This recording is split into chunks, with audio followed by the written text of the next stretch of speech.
नमस्कार, स्वागत है आप सभी का आईएएस पॉइंट के यूट्यूब चैनल में। हमारा नाम सोनाली है। देखिए, यूपीएससी की परीक्षाओं में अक्सर वर्ड संबंधी प्रश्न पूछे जाते हैं। आप सभी ये जानते हैं।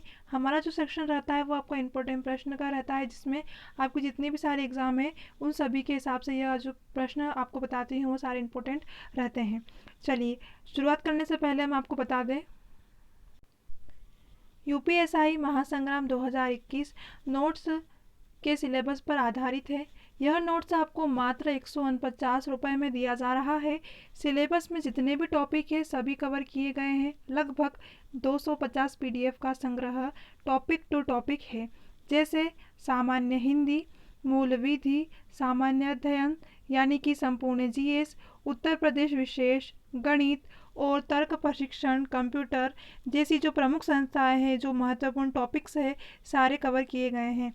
अगर आप नोट्स प्राप्त करना चाहते हैं तो इस नंबर पर मैसेज करके आप नोट्स प्राप्त कर सकते हैं, और अधिक जानकारी के लिए आप इस नंबर पर कॉल भी कर सकते हैं। चलिए, धन्यवाद। चलते हैं हमारे प्रश्नों की ओर। प्रश्न है आपके पास कि पृथ्वी दिवस यानी कि अर्थ डे कब मनाया जाता है। ऑप्शन है आपके पास 22 अप्रैल, 19 अप्रैल, 5 अप्रैल या फिर 22 मार्च।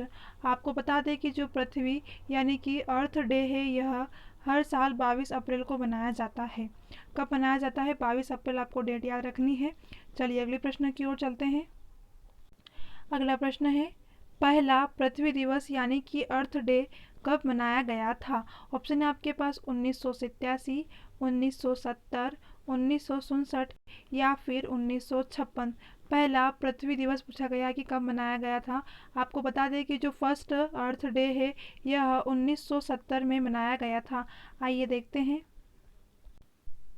पहला पृथ्वी दिवस 22 अप्रैल 1970 को मनाया गया था, और दुनिया के 192 देशों में 1 बिलियन से अधिक लोग इसे मनाते हैं। ठीक है, यानी कि अभी जो सिचुएशन है इसके हिसाब से 192 जो देश है इसमें 1 बिलियन से अधिक लोग क्या करते हैं, पृथ्वी दिवस बनाते हैं।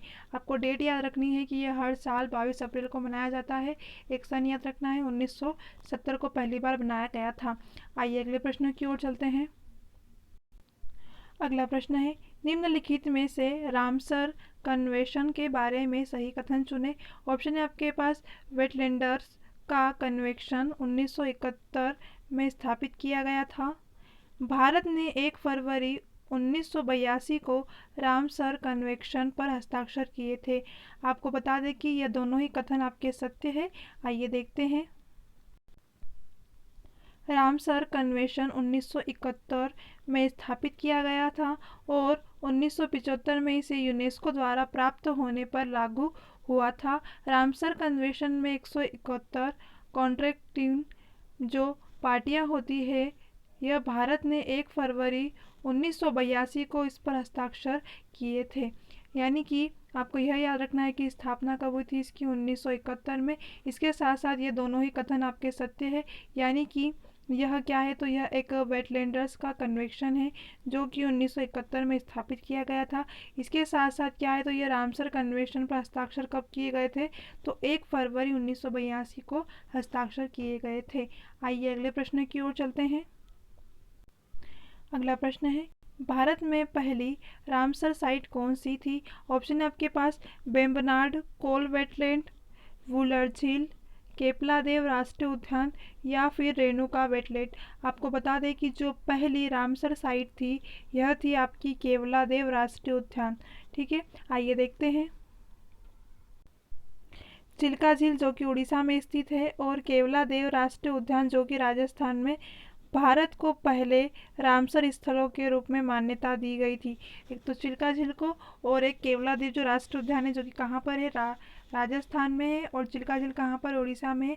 इन्हें भारत के पहले रामसर स्थलों के रूप में मान्यता दी गई थी। आइए अगले प्रश्न की ओर चलते हैं।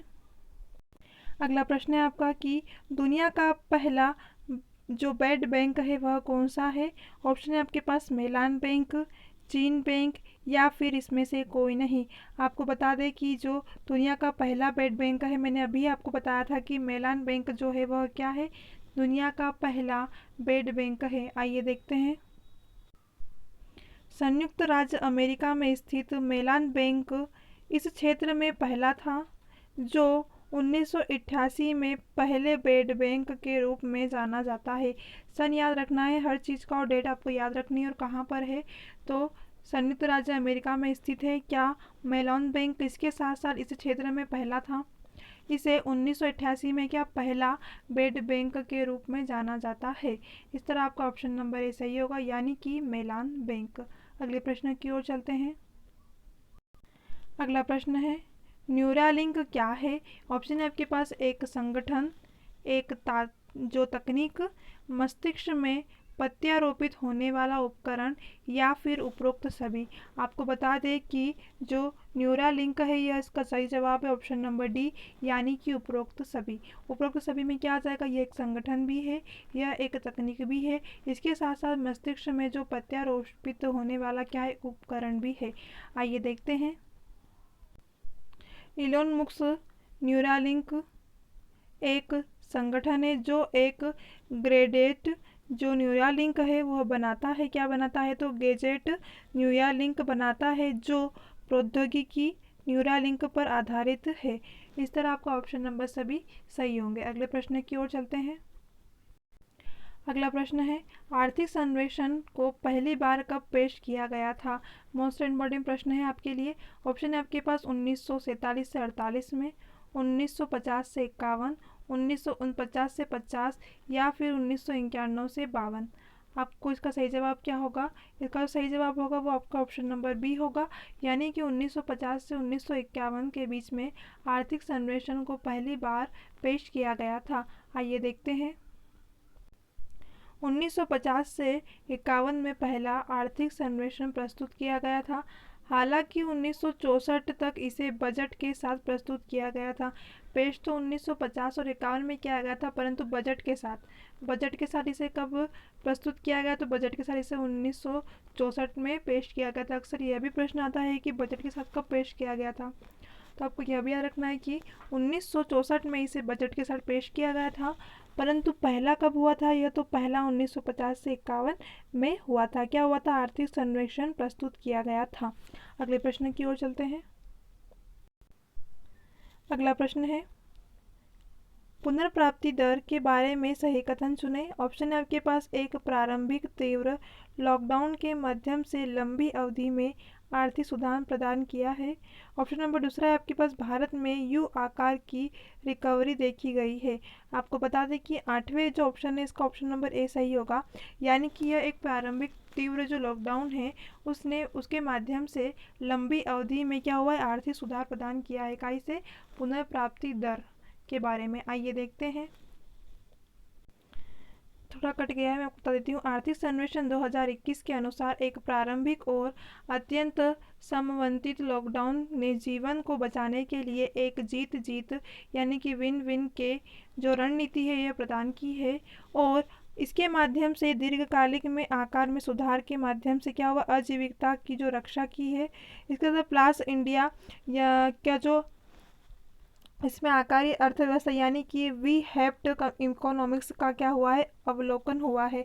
आपको याद रखना है अवलोकन किसका है हुआ, तो वी हैप्ड इकोनॉमी का इसमें अवलोकन हुआ है। इसके साथ साथ क्या हुआ है इसमें, तो इसमें जीवन को बचाने के लिए क्या हुआ, एक जीत जीत की रणनीति प्रदान की है। ये दो चीज़ें आपको इसमें इंपॉर्टेंट याद रखनी है। चलिए अगले प्रश्न की ओर चलते हैं। अगला प्रश्न है कि वैश्विक प्रतिस्पर्धा रिपोर्ट कौन जारी करता है। ऑप्शन है आपके पास विश्व बैंक, अंतर्राष्ट्रीय मुद्रा कोष, विश्व व्यापार संगठन, या फिर विश्व आर्थिक मंच। आपको बता दें कि इसका जो सही जवाब है वो आपका ऑप्शन नंबर डी होगा, यानी कि विश्व आर्थिक मंच वैश्विक प्रतिस्पर्धा रिपोर्ट को जारी करता है। किसको जारी करता है, तो वैश्विक जो प्रतिस्पर्धा रिपोर्ट है इसे विश्व आर्थिक मंच क्या करता है, जारी करता है। आइए देखते हैं। विश्व आर्थिक मंच जिसे कि WFE कहा जाता है, इसके द्वारा वैश्विक प्रतिस्पर्धा रिपोर्ट जारी की जाती है। मानव पूंजी पर्यावरण को सक्षम करने, नवाचार और प्रौद्योगिकी तंत्र इस रिपोर्ट के प्रमुख क्या है, पैरामीटर है।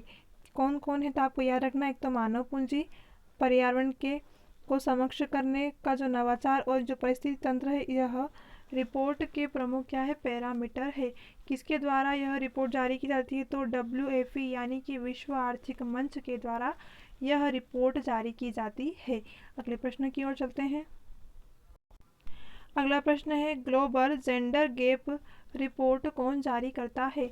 ऑप्शन है आपके पास अंतर्राष्ट्रीय मुद्रा कोष, विश्व आर्थिक मंच जिसे कि WFP कहा जाता है, अभी बताया था मैंने आपको, अंकटाड या फिर यूनिसेफ। आपको बता दें कि इसका जो सही जवाब है वो आपका ऑप्शन नंबर बी होगा, यानी कि विश्व आर्थिक मंच। अब देखो, जो ग्लोबल जेंडर गैप रिपोर्ट है यह WFP के द्वारा जारी की जाती है। आइए देखते हैं। Global gender gap report world economic forum यानी कि WFP द्वारा जारी की जाती है। इसमें बेंचमार्क शामिल है, आर्थिक भागीदारी, राजनीतिक सशक्तिकरण, स्वस्थ और अस्तित्व, ये क्या है इसके इसमें शामिल है। चलिए, तो आज की क्लास हमारी यही समाप्त होती है। एक बार बता दें कि अगर आपको इससे कुछ भी जुड़ी इन्फॉर्मेशन चाहिए तो आप इस नंबर पर कॉल ज़रूर कर सकते हैं, और आपको किसी भी प्रश्न में कोई भी डिफ़िकल्टी हुई हो तो वो आप हमसे कमेंट सेक्शन में ज़रूर पूछ सकते हैं। चलिए, धन्यवाद, मिलते हैं हमारी अगली क्लास में, तब तक के लिए आप सभी को बेस्ट ऑफ लक।